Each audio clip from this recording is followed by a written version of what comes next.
Okay, so your papers are due on Thursday, right? If you need extra time on them, I can take them as late as Monday, but I do not recommend this because you need the weekend to start preparing for your exams. Our exam's not until Thursday, right?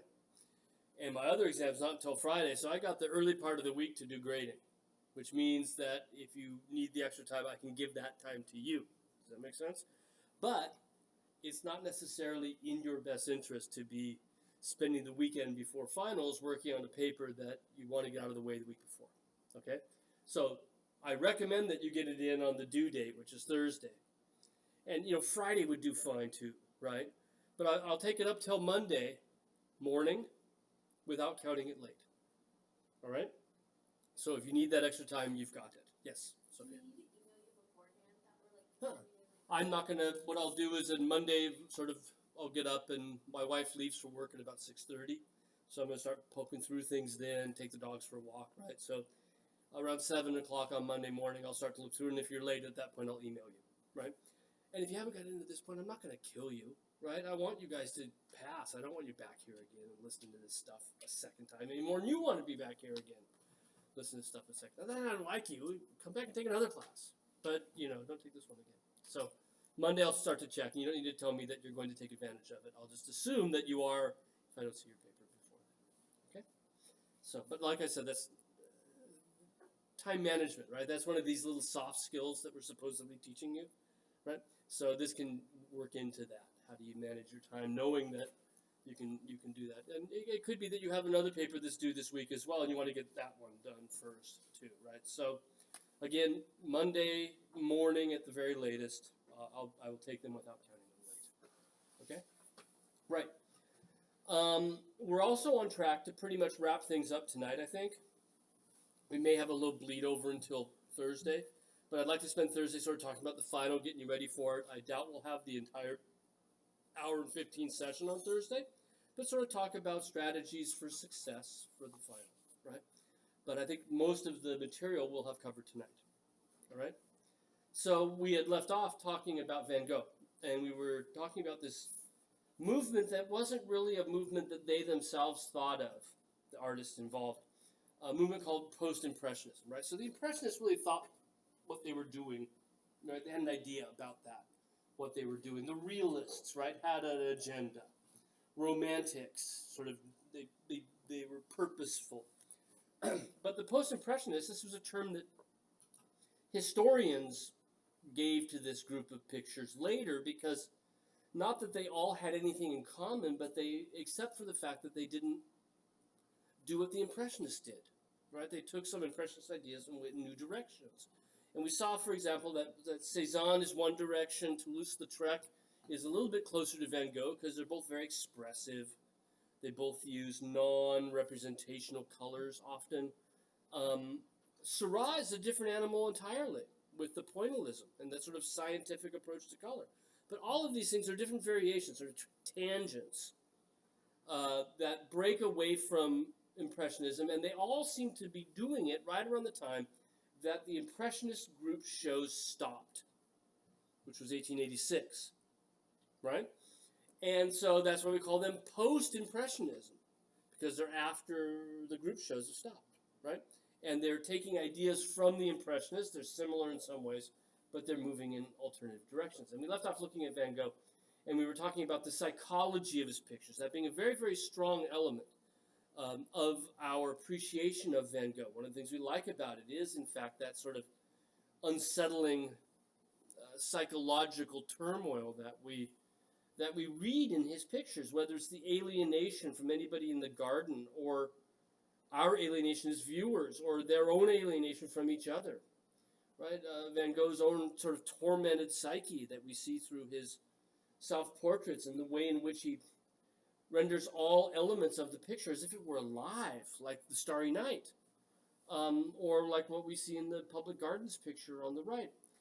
Add to that kind of sickly green color that he uses for his face. It's not like this is a bad slide, right? Why do I still say slide, right? It tells us when I started teaching this, right, we had these and I was putting them in canisters and we go click, click, click in the back.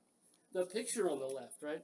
the pixels on them. It's not like badly pixels or anything like that, right? And that in fact he paints in these strange non-representational colors, right? That add to the expressive quality of the work as much as the brushstrokes themselves do, right?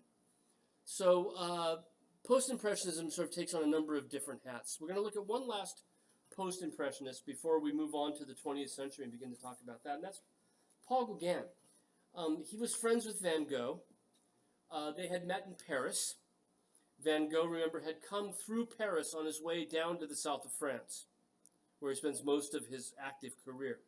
Had spent about a year or two in Paris around 1886, 1887, then moves down to Provence to this little town of Arles, right?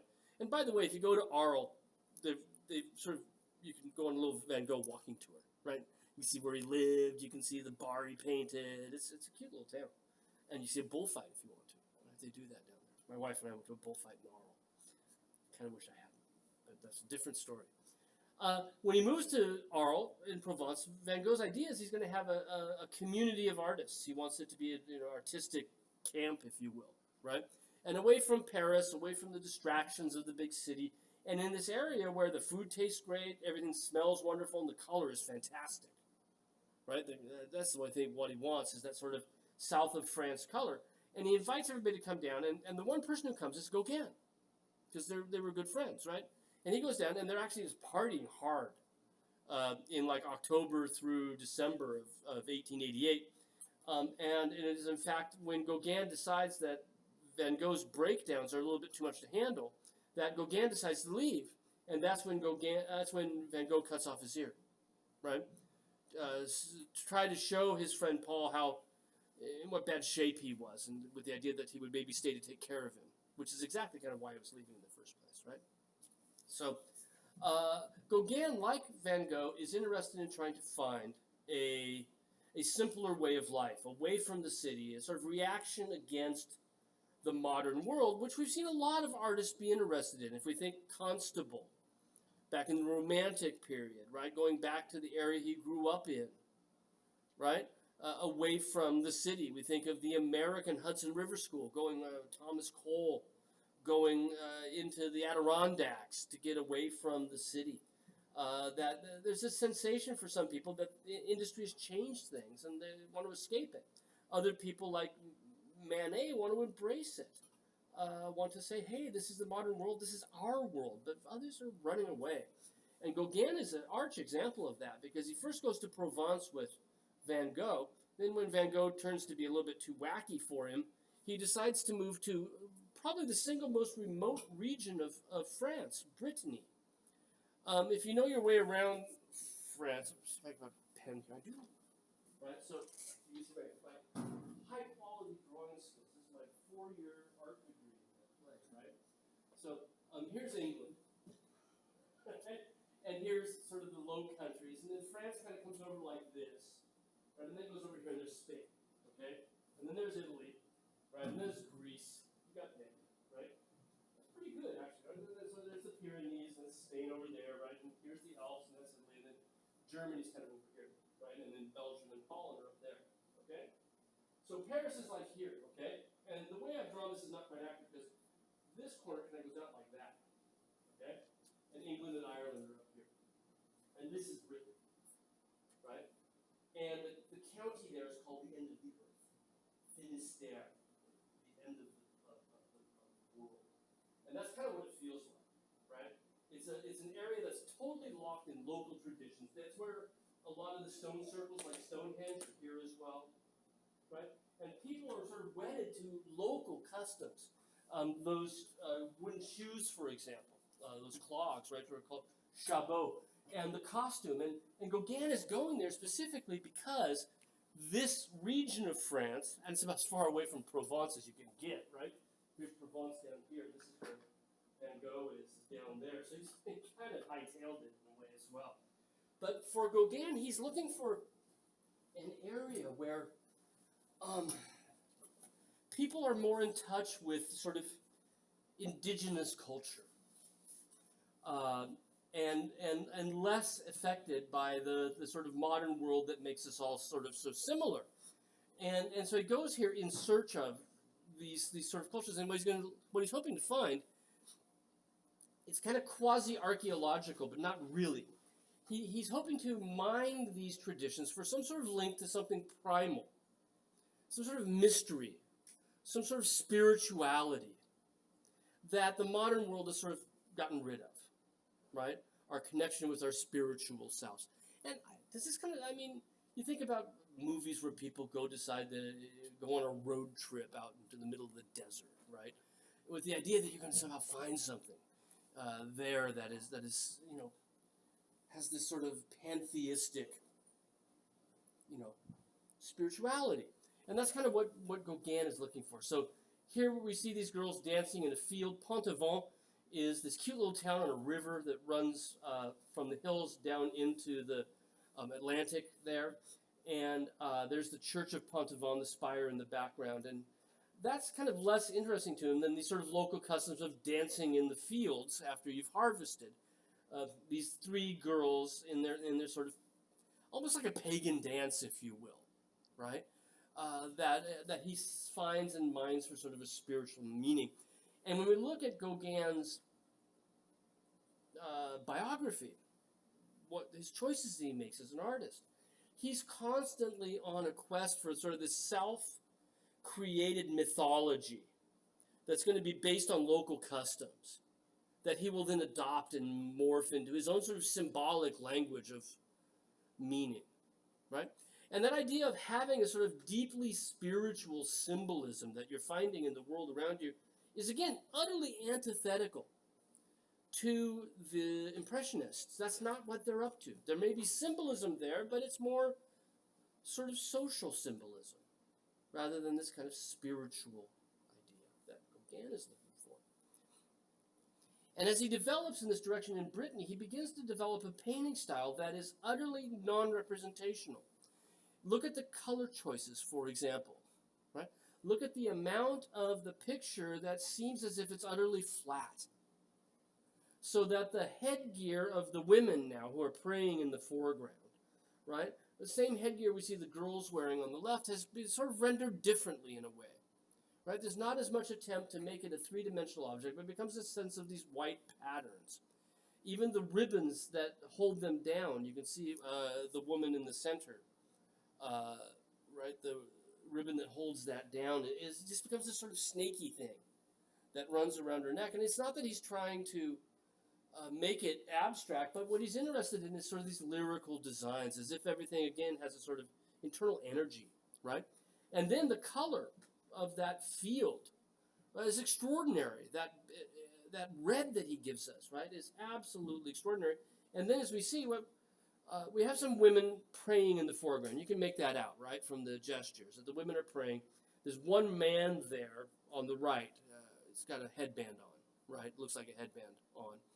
And as we move back around the side, move over to this group here, you can see that the perspective is a little screwy, right? They're much, much smaller than the figures who seem to be right in front of them, as if they're almost a third as big as them.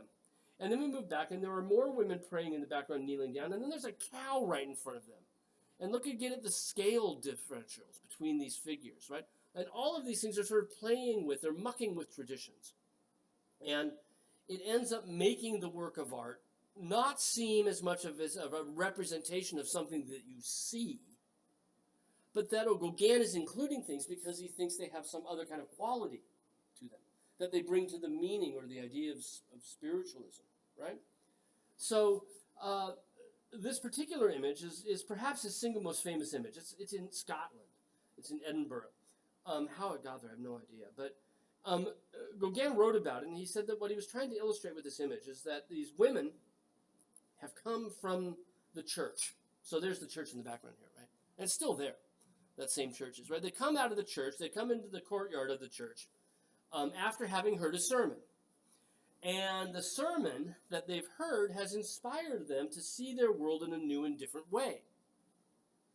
And what they see coming out of the church is a pagan ritual, which was not uncommon in Britain in the 19th century, which was a wrestling match in the town square. And on seeing the wrestling match in the town square, all of the women have this collective vision of what the sermon was about, which is from the book of Genesis, where Jacob wrestles with the angel all the way through the night until dawn. And so instead of seeing two men wrestling, they see Jacob wrestling with the angel. And what Gauguin depicts for us is that collective vision, right? And so you have the women on the left, and they've been sort of struck by what they're seeing, and they're bowing down, kneeling, and they're praying because they're having this vision based on the sermon they just heard. The preacher in the lower right corner, right, is the one who gave the sermon, who's inspired their vision. He shares this with them. The cow is unexplained. I have no idea what's going on with the cow, right? But there's a tree that runs diagonally through the canvas, and it separates the visionary women from their vision. Now, can you tell what kind of tree that is? Anybody know their trees? No, I don't. It's an apple tree. Now, two things. One, Brittany is known for its apples. I mean, cider, right? They invented cider, hard cider. And it's terrific when you go there. I've had my doubts, but I went to Brittany the summer before last, and it's pretty darn good stuff. So it's an apple tree, which is indicative of the region he's from. But there's also the symbolism of the apple tree, right? You're shaking your head, yeah. So Adam and Eve, right? Original sin, the temptation, right? Or where the snake appears to them with the apple to tempt Eve. So Gauguin is giving us this image that has this sort of interesting overlapping of good and bad, of good and evil, of sin and salvation. They're praying, they've been to church, they're having an ecstatic religious vision, but they're looking through this symbol. They're looking past this symbol of sin toward that ecstatic vision. And this idea of sin and salvation, of good and evil, this is an idea that Gauguin plays with a lot in his paintings. And we're going to look at two other ones that really bring this out, right? So this crazy self-portrait from the National Gallery of Gauguin. And by the way, the preacher is Gauguin. Look at his nose. He's got that hawkish, elongated horsey face, right? With that sort of bumped nose.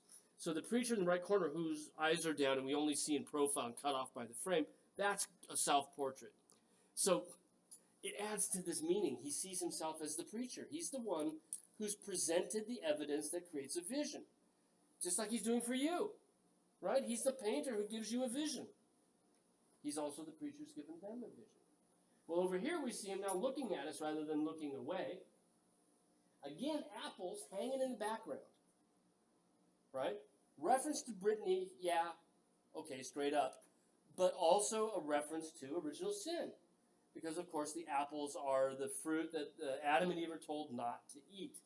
And he's looking at us, right? And there he's got the halo painted in with these unnatural colors that are separated by these lines. The bright red that we see in the vision after the sermon, the yellow down below, and there's this flower that grows around his chin, and it seems as if the flower becomes a snake that he's holding kind of like a cigarette between his fingers. And we can see the sort of the nose of the snake come out. So here is Gauguin. He's a saint, but he's Satan, right? He's got the snake. And he presents himself sort of as a saint, but then there's this great symbol of original sin. And he doesn't even depict his body. We just have that flattened hand coming up behind the flower. And then this yellow curved form that breaks around his face that kind of looks like it's his head's on a dish or something. Almost like he's been beheaded, like he's John the Baptist or something like that, right? Again, a martyred saint, perhaps, but he's playing with these different symbolisms, these different meanings, and jumbling them together in a way that equates good and bad, that equates salvation and sin. And these are themes that run really throughout his entire work. Even his signature, which looks sort of like an early J-Lo sort of thing, right? P-Go, Paul Gauguin. And he hyphenates the Gauguin to just G-O, right? Because it's homophone for go, G-A-U, right? P. I always thought that was kind of cute, right? Well, my wife teaches French. Used to teach here. Now she teaches for the government, right? Where they pay her a decent salary, unlike Marymount. And she told me that pigo, if you say it in French, pego, is a French sailor's term for penis. Your peg, right? Your pego. And so he's signing his name in a way that says also that there's this sort of sexual side to this whole thing, right? So Gauguin is a complicated character, right? He had a wife, he had 2 kids, she was Scandinavian, left them back in Paris to go on these travels. Like, would come back with some works from time to time, but sort of ditched them to go out and about, right, on his artistic journeys. Now, he had a term for the way he painted, with these sort of separations of broad, flat fields of color, usually separated by very dark outlines. Even his face, right? He's got that circular form that comes around his cheekbone here that seems kind of artificial, doesn't it? The way that round form of his hair and his cheek is picked up by the round form of his eye, or even that sort of question mark that comes around that eye this way. He likes to outline areas of flat color and then fill them in flat, almost like they are stained glass windows or something along those lines. And he called this, the way he painted, and his approach to these ideas, synthetism. He's synthesizing things. He's synthesizing color that's used for its symbolic value with items that are also chosen for their symbolic value. And he's knitting this, synthesizing it all together in this very artificial kind of painting, right, where colors are not representational and are laid out in a way that they're sectioned off from each other in a really artificial manner, right? Draw it and fill it in. It's almost like coloring by numbers in a way. So again, he's searching for an unspoiled, simple way of life, right? That is different from what he had seen in Paris. He had started his career as a stockbroker. He was a late comer to art. He saw the Impressionists, thought, I can do that, and so he decided to do it, right? Had really quite a successful career. After a couple of years in Brittany, he decides it's not primitive enough, right?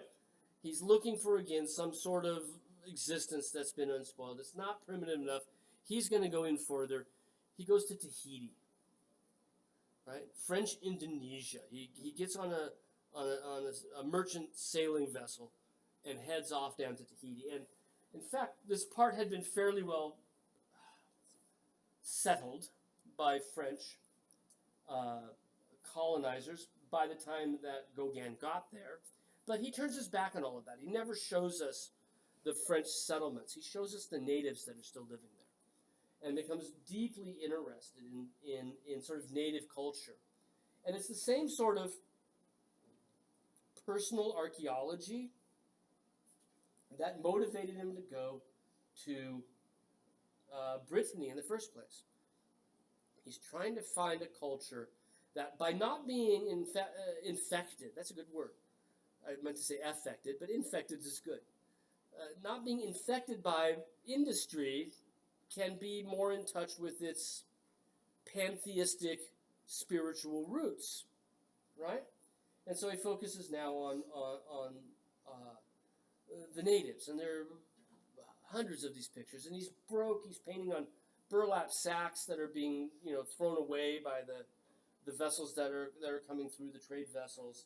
And he's sending these things back to Paris to be shown in galleries. There's a big show in 1898. But they have these titles on them that are written in the local language. Right? Pararu, no, I can't say it. Right? But they're not translated when they're sent up. Right? Which makes them all that much more mysterious. Mysterious, non-Western culture with a title in a mysterious language. And once it's translated, it shows us sort of what Gauguin is intending here. The words of the devil. Right? Well, we have this figure standing, another kneeling in the middle of the jungle. If we look at the background around them, the jungle forms themselves almost become anamorphic. Right? That tree stump in the upper left corner almost looks like a unicorn head or something, doesn't it? Back there. he's sort of seeing within nature a sort of transformation into something else entirely, which is exactly kind of what he's looking for. He's finding it, right? That wonderful flower in the upper right corner, the green and red one, almost looks like it has eyes, like it's the head of some sort of strange bird, or something out of Stranger Things, just some sort of alien form, right? And then the ground in the foreground, it might well have been inspired by plants that he had seen in Tahiti, but that purple ground is certainly nothing that he saw there. It's that same use of color for its symbolic power, its evocative power, rather than its descriptive nature, right? And then there's the title, The Words of the Devil. Right? What are the words? I mean, the words of the devil. We just think about what that means to people. Right? What does the devil's words do? It tells us to do the wrong thing, right? It tells us to be bad, right? The words of the devil are never comforting, right?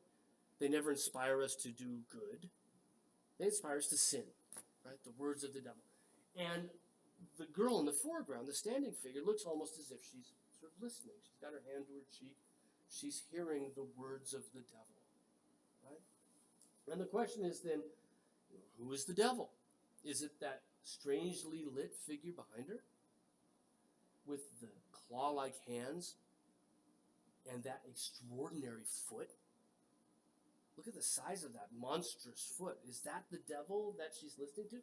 She's sort of looking as if she's looking that way. Or is Gauguin the devil? Right? We've seen him in two different pictures put himself there with the apple tree, as if he too were the snake that talks to Eve, right? The snake that influences the original people to commit the original sin, to disobey. Right? She certainly seems as if she's listening to someone. And he doesn't lock it down for us. He leaves it open-ended so that Sophia can hear it differently or read it differently than Madison can, right? Because he doesn't want us to know exactly how to interpret it. He wants us to think it through. That's part of the reason he titles it in these strange Polynesian dialects, right? But certainly the idea is that he's finding something primal in this jungle, right? This is for him a primal jungle, a primitive landscape. And if we think about the primal jungle, if we think about the original landscape that's populated by the original people, we ought to immediately begin thinking about the Garden of Eden. And he's somehow found a sort of stand-in for the Garden of Eden here in Tahiti, right? And he's found within it a woman who could well be Eve. Now the pose is not only Eve, but it's also Venus, right? Gauguin is in fact mining all sorts of art historical references in his work, so that the main figure who is listening to the words of the devil seems on one hand to be Eve, and the pose suggests that she might well be. I brought in Van Eyck just out of the blue, right? Eve after the fall, Eve after she's heard the words of the devil, after she's eaten the apple. But also, just to complicate it, she's also Venus, the Roman goddess of love who has nothing bad about her at all, right? Good and evil, wrapped up in the exact same image. Now, all of this reading of Gauguin is complicated by the fact that the woman who's standing there was his bride. He ditched his wife and kids, didn't ever have a proper divorce. And when he got down there and he wants to turn his back on French settlements, right, and discover the natives, he goes and lives near them. He sets up a shack, sort of, they accept him in. He begins to decorate the shack with all sorts of like wild carvings, right? And they give him a bride, because that was apparently the custom, right? And she was like, I think like 14 when they gave it to her, so he was her first, right? And that's her. And she appears in a lot of his pictures, right? And there's this sense that she sort of covers herself up with a cloth, no less. That there's also the sense of deflowering here, of her losing her virginity, hearing the words of the devil, the devil being Gauguin. And maybe it's even self-reflective, seeing himself as the devil because he's part of the settlers who've come to sort of ruin this perfect place. Right? So with Post-Impressionism, right, we see lots of works of art that are going really in wildly different directions from Impressionism, but picking up some of its interests, particularly in bright colors, right, applied directly to the canvas, a sort of sense of spontaneity, a general avoidance of black throughout, right, seeming as if they're painted spontaneously and outside, capturing the sense of that essence of atmosphere and place. But as we get to the Post-Impressionists, going in a really different direction. Right? And with that, we're going to begin to sort of shift gears and start to look at the 20th century, early 20th century. So Post-Impression supplies us with some things that are really important for modern art. Okay? One, there's an interest in painted objects that are independent from observation, right? When the artist paints, it doesn't have to resemble exactly what the artist sees. Painting does not have to be objective observation. Right? Coupled with that, and sort of a byproduct of that, is the fact that they become interested in paint itself as a medium, as just interested in paint for paint's sake. In other words, an interest in color autonomous from the object. Right? A painter's job is not anymore to simply represent what you see. A painter's job is to manipulate color.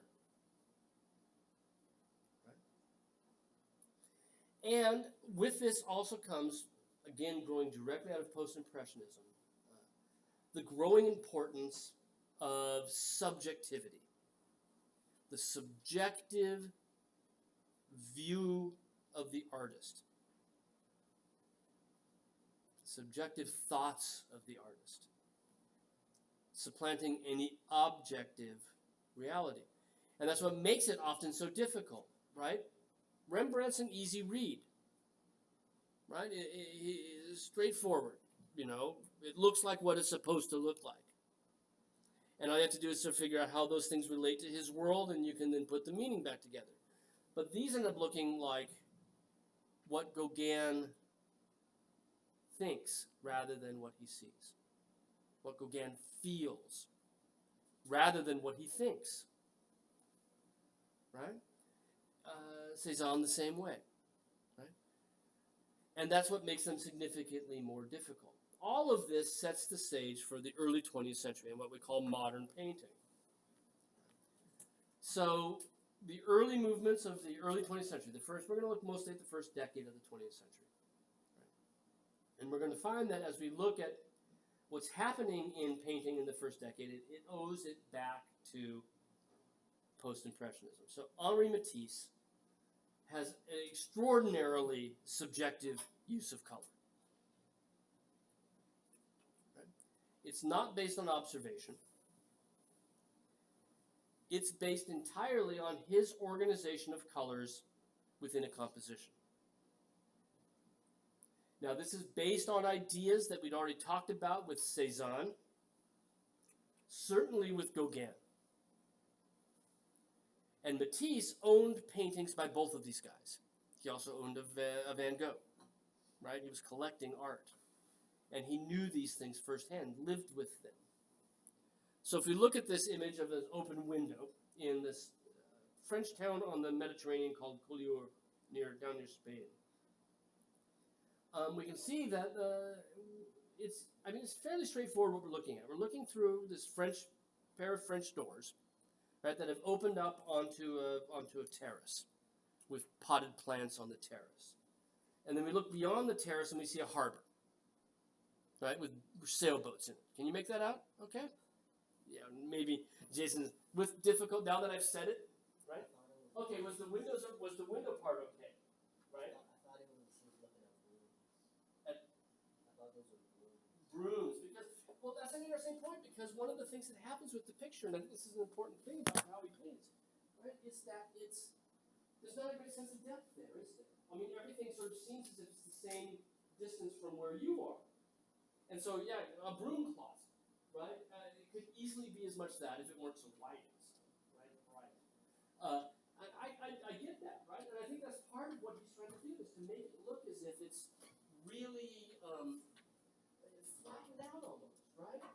Because one of the things that's really, I think, fascinating about this picture, about what he does, is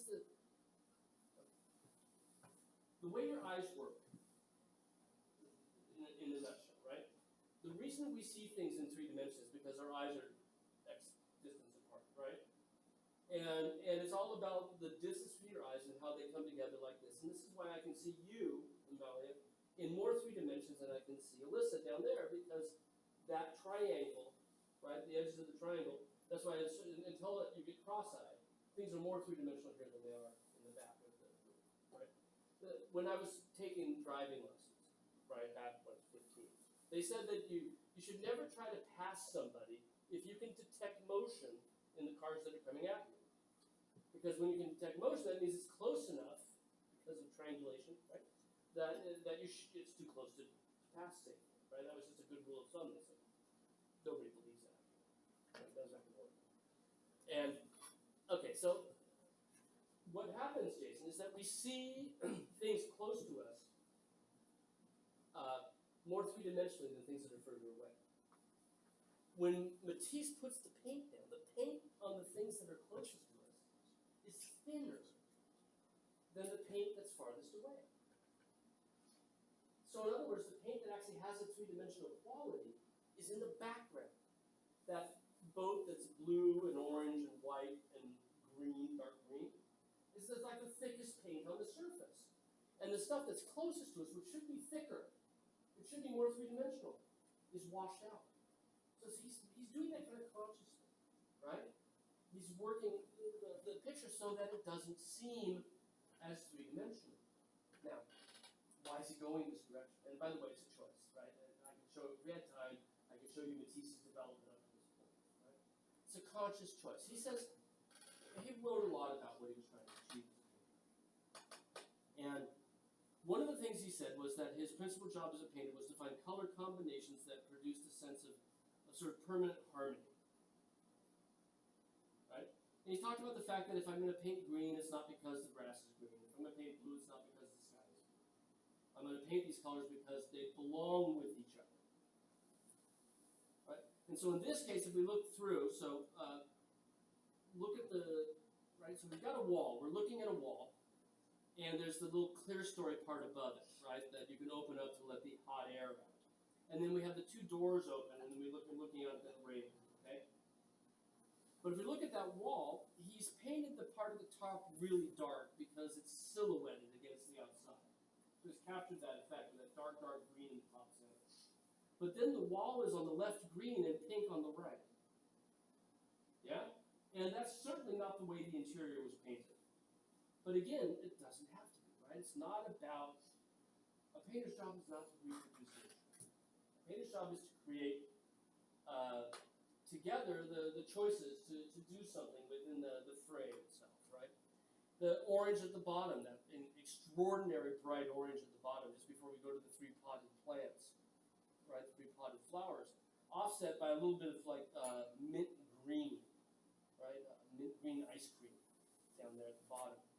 It certainly has nothing to do with representation. And then going back to this thing, this really is a great observation, important one, right? Look at the panes in the window. Look at the left-hand window, the red one there, and you can see some of the reflection in the window, right? And it's all right. But now look at the panes in the window on the right, where again we can see some reflection. And think about perspective and how perspective works, right? If I were going to try and draw that window on the right, and I wanted it to look like it really came toward us, then I would do this, right? And then this would be able to open up this way, and all of the lines would follow, and they would do that whole perspective thing down to the vanishing point, right? But look at Matisse's, right? This one here all of a sudden goes like that, right? It violates it, right? The second one from the bottom, just above those dark black things. And it messes with perspective, and so any attempt that he might make to create a 3-dimensional space that opening to the distance is negated everywhere, right? Consciously. Because again, he's thinking that it's not about necessarily creating exactly what I see outside. Here's another close-up. Sorry about that. There's another close-up there of the boats, and most of them are blue with red, blue with orange, and you can see a lot of places he's leaving bare canvas. He's not even like finishing it, it seems. These swipes of white and purple and blue at the top, and then between those, that sort of buff color is actually the canvas, right? He's not even finishing it through. We're just seeing strokes of paint placed next to each other everywhere on the canvas, right? And here, a close-up now through the window where we can see these sort of really thick areas of paint laid down in the far distance, but no attempt to blend them, no real blacks anywhere to be seen. Now, these are lessons that he'd learned from looking at people like Cezanne on the one hand and Gauguin on the other. Cezanne left a lot of his canvases unfinished, right? Let the empty areas play a strong role. Used color in patches that didn't necessarily reflect the objects. We saw mountain colors in the sky and sky colors in the mountains when we looked at Cezanne. Gauguin uses colors that have nothing to do with what he's seeing. He's not just putting them in the wrong place. They're colors that simply don't belong there. Matisse is taking these ideas and sort of pushing them to their limit, pushing them further than any of those post-impressionists would.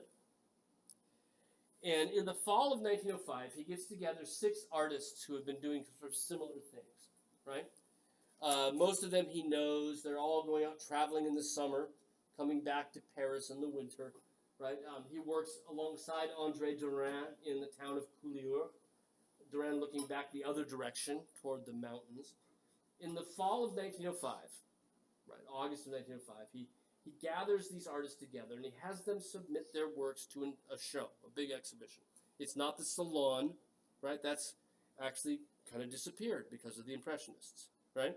There's this big fall exhibition, and they put their works into the exhibition together as a group, and they're all put in one room. And the press is livid. They hate it. They look at them and they think that this is the most extraordinarily ridiculous things they've ever seen in their life, right? And they end up calling them. My slide's out of order here, so I'll do this now. Hang on a second. They call them the wild beasts. We'll go back to the other one in just a second. The French word for that is the fauves. The wild beasts, that they were painting as if they were savages, right? And the name sort of stuck, right? The savage use of paint. And Matisse takes that, and it's exactly the antithesis of what he's trying to do. What Matisse is trying to do is create permanent harmony and balance between the different colors. Offsetting greens and blues and reds. He said he wanted his paintings to function like something like a comfortable armchair where you could relax at the end of the day. And it gets labeled Fauvism, and to this day, the Fauves, or Fauvism, is really our first modern art movement, beginning in 1905. Right? Matisse is undeterred. He doesn't mind the negative press. He's in his 40s by this point. He's been painting for quite a while. And he continues to sort of explore this idea of the harmony of color. And he pushes forward, begins this painting almost immediately. It may well have already been started at the time of that show, finishes it the next spring, puts it into another exhibition, more horrible reviews. Right? He's gone so far beyond what people are used to that they just can't get it. Right? But he's pushing himself, and he's really pushing this idea of art not being entirely representational. Art being an amalgam of colors that it is the artist's job to organize. And this work is kind of his statement. It's pretty big. It's up in Philadelphia at the Barnes Collection, and here's some people looking at it. So you have a sense of the scale. Large paintings like this are usually meant to be statements. Right? This is what I'm going to do. This is what I believe to be true. And the joy of life is intended to be Matisse's statement. In fact, most of the figures that we see here reappear in other Matisses over the years. This is the seed of everything he will do. And he's worked it out, these different figural groups in this landscape. And they are dancing, playing music, making love. Harmony, joy, and love. And this takes place in a landscape where the colors shift and change in a way that cannot be explained by natural phenomena. The colors shift and change because Matisse has shifted and changed them. So if you look along the ocean in the background, you see it turns from blue to purple to white. And as we go behind that blue tree, it turns back to purple again. Right? It's not being explained by sort of atmospheric phenomena, right? Or changes in air quality. The colors are there for their emotional impact. Our figure on the right playing the pipes for his sheep, surrounded by this orange, green, right? That is meant to be part of that particular moment, to isolate that group. And to have the color play is sort of a role of nothing but beauty, extraordinary beauty. The plants that rise above it, also with these sort of patchwork of colors. On the left, the green couple hugging, right? Against this sort of multicolored background. A woman with flowers draped around her body. More musicians in the foreground. And a couple embracing in the lower right corner. He worked on this, as you might imagine, for quite a while. It didn't just happen. And even though it seems somewhat unfinished and rough, it's the result of a lot of labor on Matisse's part, scrubbing things out, starting over again. And each of the figural groups that he includes has a sort of an extraordinary legacy. He's been doing research, and I think what he sees with this picture is it's a summary of everything that's ever happened in art. And at the same time, it's a statement of where he's going to go. What is the role of art in life? Art provides us joy. Art provides us beauty that we can't find just by looking into the landscape. And he populates it with these figures. And all of the figural groups that we have are based on these really strong prototypes that run from ancient Greek art all the way through the 19th century. The figure with the flowers is based on an image of Andromeda wringing the water from her hair as she comes from the ocean. There's a Greek statue. There's Ang, our painter of odalisque figures, giving us a 19th century version of it. And Matisse has translated that into his composition. The figure in the foreground here with her back to us goes everywhere from a sleeping hermaphrodite from ancient Rome through a Velázquez picture of Venus looking at a mirror. And he's picked up these forms and sort of translated them. He sees this as a distillation of all art, because the statement that he's making is of the power of art, right? The power of art to affect us, to improve our lives. The other female figure in the middle also has an extraordinary legacy. We saw that Ang picture when we looked at neoclassicism in the lower right corner. It's over in the Walters Art Museum, of a sleeping odalisque. But it goes back to these images of Ariadne asleep. The woman who helped Perseus kill the Minotaur and ended up being thrown aside for her little sister and washed up on shore asleep, was woken up by a Dionysus, became in Greek art a representation of revival, of rebirth, because she was nursed back to health by the god of wine. And Matisse, again, adopts these into his picture. Right? So he's given us this image of a pristine beauty, a landscape populated by all of these figures, dancing, singing, relaxing, loving, all of which can be traced back to prototypes that have appeared in the history of art up to this point. Right?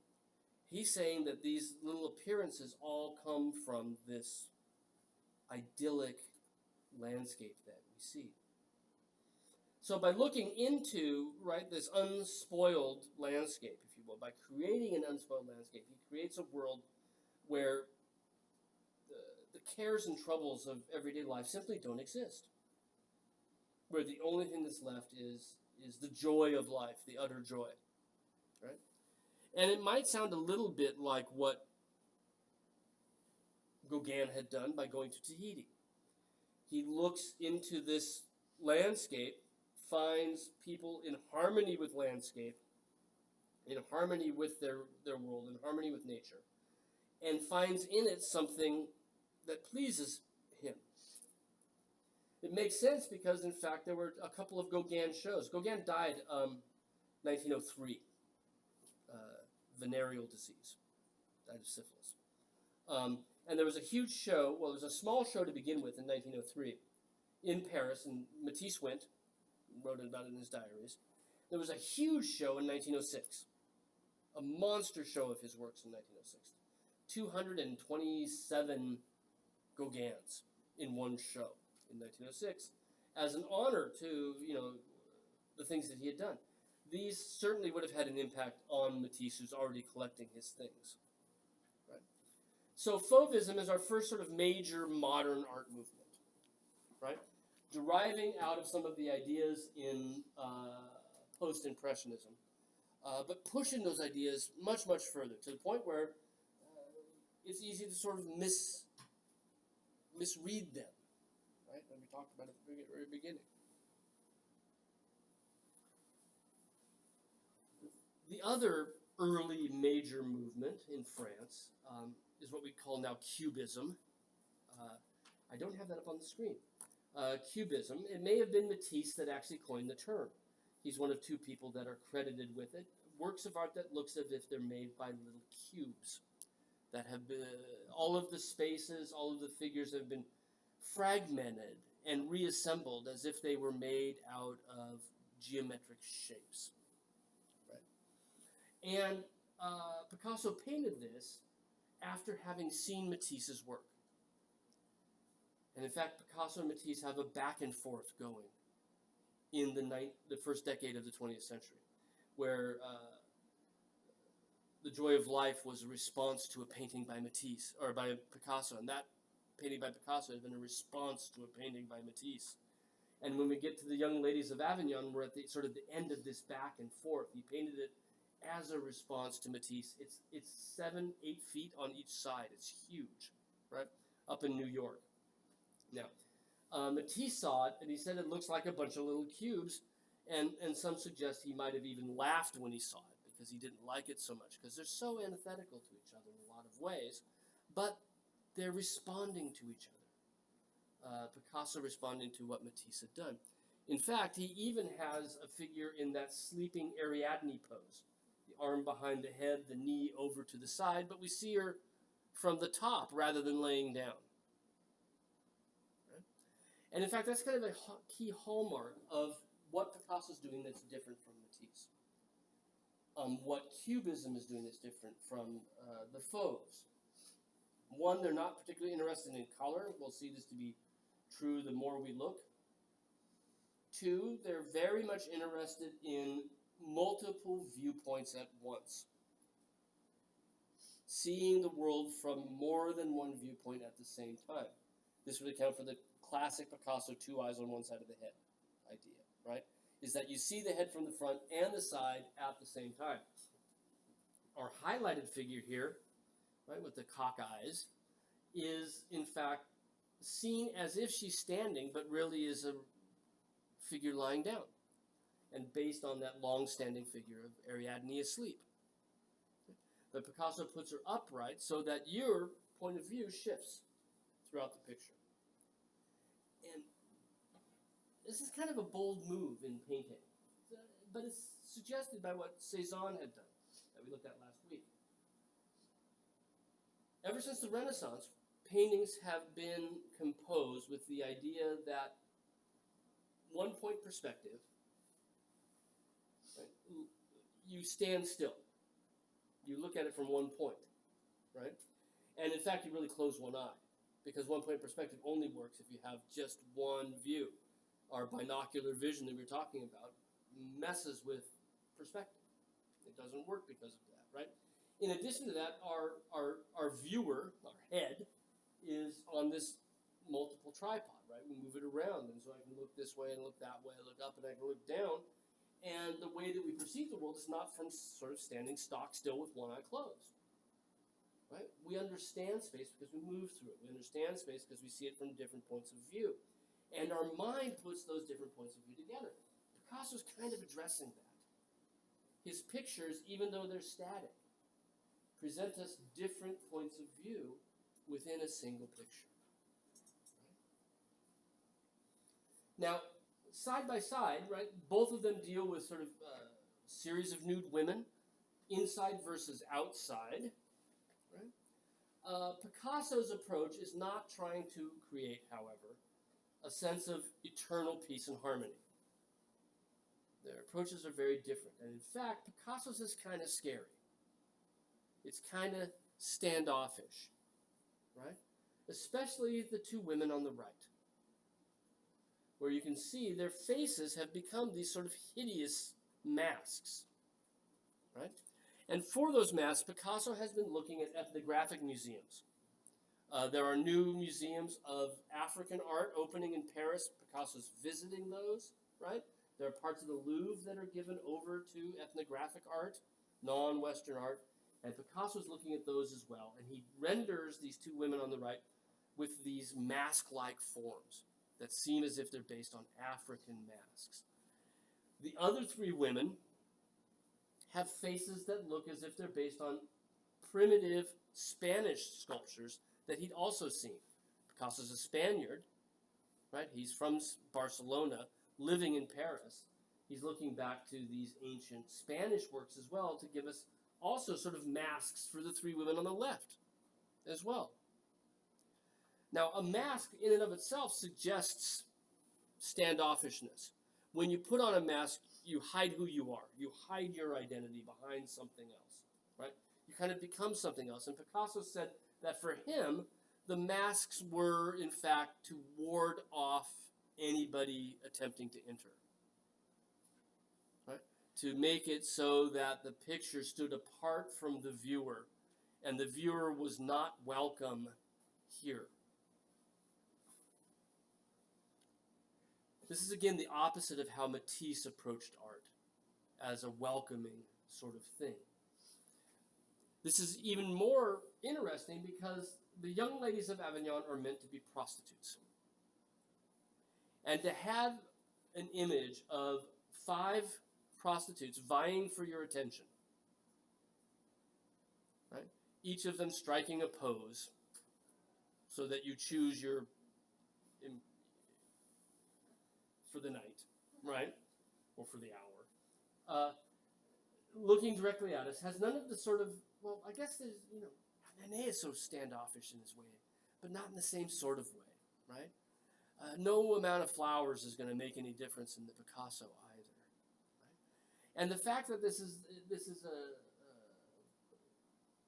patron-client relationship, but with that barrier between it, makes the picture that much more complicated as a viewing experience. As he's working toward the final, he goes through a number of studies, and he early on included the clientele within the picture. So there's a young boy in the center. In one of the pictures, he's got a little sailor hat on, and a man with a briefcase in a suit on the left. Sort of the idea of your old French theme. The uncle takes his nephew out to become a man, right? And there he is there in the middle of the women who are all saying, choose me, and, the one is disgustingly kind of bearing herself to him in the lower right corner, but with him gone, right, she's bearing herself to us, and now it becomes that sort of monkey sort of thing about turning around and showing your butt to somebody as a way to sort of say, stay away from my area, stay away from my territory. And the watermelon slices, which are maintained in the foreground down below have a sort of sharp edgedness to them that's really kind of creepy when you look at it. They're sharp edged things, right? Now, Picasso sees this work, and his approach to, how to best put this? There's some things he's doing that are similar to what Matisse was doing, but his end result is so different, right? The end result couldn't be more different. But like Matisse, he sees this work as being a sort of a summary of a lot of ideas that were in the history of art, that he's going to say, this is my take on this. This is what I think the history of art is all about. This is what my own history has been all about as an artist, and this is where I'm headed from here, right? A summary and a manifesto, right? This is where I'm headed. And Picasso had recently, on moving to Paris, been through a period around 1902 when all he painted were blue pictures. So these are both down at the National Gallery, right? And around 1905, he shifted to painting pictures that were primarily pink, right? So from the blue period to the rose period. Right? Now in 1907, he's bringing both of those things together. The blue and the rose together as a sort of summary, a resume of what Picasso had been up to that point. And at the same time, doing it in a style that's drastically different from his earlier work. In this new sort of fragmented style, where every element of the canvas, whether it's the background or the foreground, the curtains that are being pushed back on the sides that we saw in the drawing, or the women themselves, or the spaces between them, have this sense of being built up of prisms, right? Of glass cubes. Everywhere that we look. So it's a summary of everything that was important to him. It's also indebted to Cézanne. We talked about how Cézanne sort of fragmented space in all these different places and put it back together, where the colors didn't end up reflecting where they had originally been, and where solids became as important as the empty spaces, right? When we looked at Cézanne's work. Well, Cézanne died in 1906, and in 1907, while Picasso was working on this picture, there was another massive retrospective of Cézanne's works, right? Including this picture from Philadelphia. He did 3 of these monster pictures of bathers, and again, they're about 8 feet square, right? And these are side by side in that gallery, and they're sort of the last things he did before he died. And Picasso sort of taken that idea and reconstructed it as this prostitution picture, right? Instead of being a golden age, unspoiled, in tune with nature. And if you look at the bathers picture on the left, we can see this element of Cézanne's work that we talked about with others, is that when there's no negative space. The space between the trees becomes as solid as the trees. In the upper right corner, where we have the elements that reflect where the leaves had been, on the branches, they sort of morph into becoming part of the sky.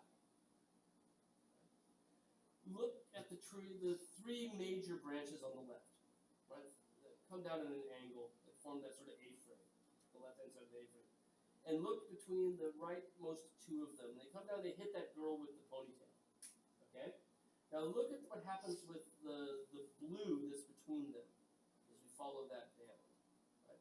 And you can see it actually obliterates to her back shoulder. It's just missing. Right? So right in here, this figure should sort of come over this way to form the rest of that figure, because down here it does. But the blue that's here has been painted to have as much of a solidity as the figure that's ostensibly in front of it. And that happens with sort of everywhere within the picture, where you start to see the background, right? Sort of blur out the figure that's in front of it. This lesson Picasso picks up on. So when he paints the spaces that are between the figures, this is the background behind them, right here. He turns it into these fragmented areas of cubes that look very much like the parts that make up the figure herself, or the drapery that's over the front of the figure. that has every bit as much foreground as the foreground figures in front of it. And that's taking what Cezanne had done, he's pushing it further than Cezanne ever did. Right. So, for Picasso, the Young Ladies at Avignon is a testament of sorts. Right? He's only like 25, 26 when he paints this. He's still a very young artist. He lives all the way to 1975, 77, somewhere right in there. Picasso, yeah. It's all the way alive into the 70s and active through the entirety of the 20th century. Died during my lifetime. I was like 15 when he died. Not even studying art history yet. I did. So what? I saw that at the time, right? I didn't know which way was up. And so it's a very early picture, but it's really setting the stage for what he's hoping to do at this point. Now, there's another artist who's also deeply indebted to Cezanne named Braque, George Braque, and he visited Picasso's studio when Picasso was painting the Young Ladies at Avignon.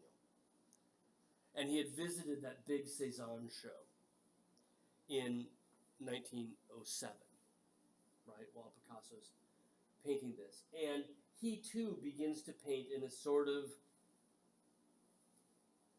Cezanne-y manner, where the background has the same sort of solidity as the foreground. These are boats in a harbor. Can you make it out? I'm seeing some squints. Jason, is this any harder? Still difficult? It's okay if it's difficult, right? So here, okay, central mast is pretty straightforward, right? You make that, there's a mast of a boat, and here's part of the hull of it down below. You're not buying it. No, I see it. Then you can see the front of another boat here, but keep in mind that what we've been talking about with Cubism, multiple viewpoints at the same time, right? But also the idea that the background gets fragmented into these elements that the artist puts back together with it. And Cezanne started that by giving us those little planes of color that sat next to each other, right? And this is taking the idea, but it's getting rid of some of the color so that we focus on that structuring activity. That idea of breaking the observed world down into hundreds of little elements that the artist then reconstructs on the canvas, right? And so we have another pier-like element on the left, perhaps a sail there off to the left. And as you follow it across, something that approaches a horizon line. Although, like the edge of Cezanne's table, right, it might jump a little bit on us. But if we follow it across here, something that approaches a horizon line, a sail rising above it there, right? If we think about what a pier looks like, there are usually these large stones that make up the breakwater that leads out, and that may well have been what inspired it. Now, after visiting Picasso's studio, a dealer got the two of them together and says, you guys need to share a studio. And from 1909 through 1914, when World War I broke out, Picasso and Braque shared a studio. Right? They painted in the same room at the same time. And Braque later said, we were like two mountaineers roped together and climbing a cliff. Like we were playing off each other's ideas as we moved our way forward.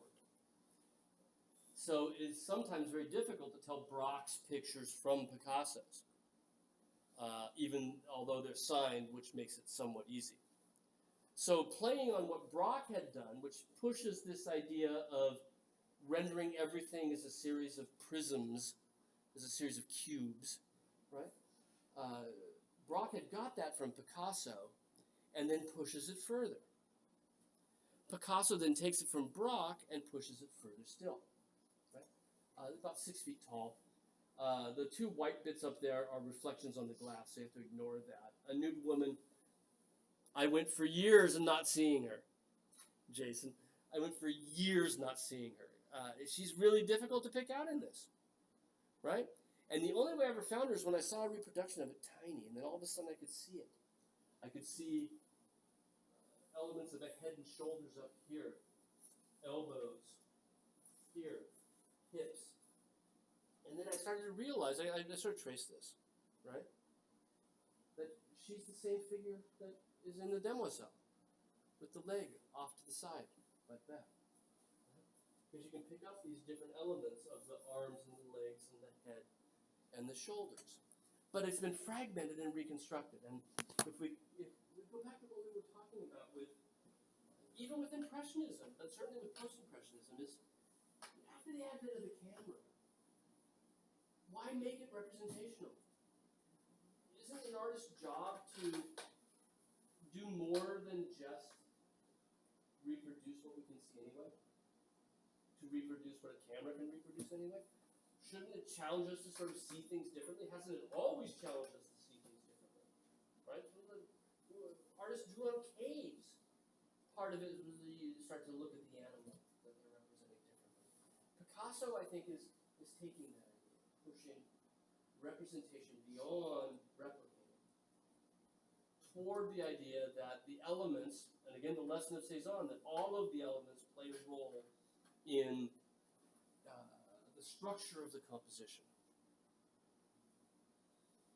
A couple of details, right? It's not quickly painted, it's not easily painted, it's made up of a series of strokes, kind of like what Cezanne had done. And again, seeing things from the front and from the side at exactly the same time. Right? Sometimes things will disappear because the composition doesn't need them. So in this particular case, there are no, as far as I can tell, there are no real eyes to see. Although one might argue something face-like happening sort of in this area here, or the crest of the head in that area there. But again, I think that's not necessarily what we should be doing with this, right? What we should be doing with this is looking at the structure of the composition, how the different parts fit together, because that's what Picasso has done. Is he's looked at the nude woman, which is a tradition in art, right? Nude ladies, again, all the way back to some of the earliest things we have. And he's broken it up in his mind, and he's put it all back together in a way where we see things from multiple points of view at exactly the same time. Some people have suggested that this idea of fragmenting, of time elapsing, of how the representation is changed by the movement of the viewer, that this might have something to do with Einstein's theory of relativity that talks about the fact that movement changes perception. He talks about it in a very different way, and it's an interesting idea because it seems as if Picasso begins to move in this direction right around the same time that Einstein's ideas become more widespread beyond the sort of tight scientific community. Right, time is more than just, time is a dimension itself, right? That can be measured in the same way that other physical dimensions can be measured. And Picasso seems to be working very much in similar ideas along these same lines. Another close-up. We are almost out of time, so I'm going to wrap up Picasso like in the first 15 minutes or so. I wanted to look at Expressionism as well in Germany. So 15, 20 minutes at the beginning of class on Thursday, and then we'll have it open after that to sort of talk about success strategies for the final, right? So Thursday we'll see you here in class, and I doubt we'll be here all the way till 6:15 on Thursday, unless you guys have a lot of questions you want to ask me about sort of what's going on with that. And again, as I mentioned at the start of class, the papers won't be counted late if they come in before Monday morning, right? But again, I don't recommend that you wait till Monday morning because you have better things to do over the weekend than finish up this week's work. But if you need the time, go for it, okay?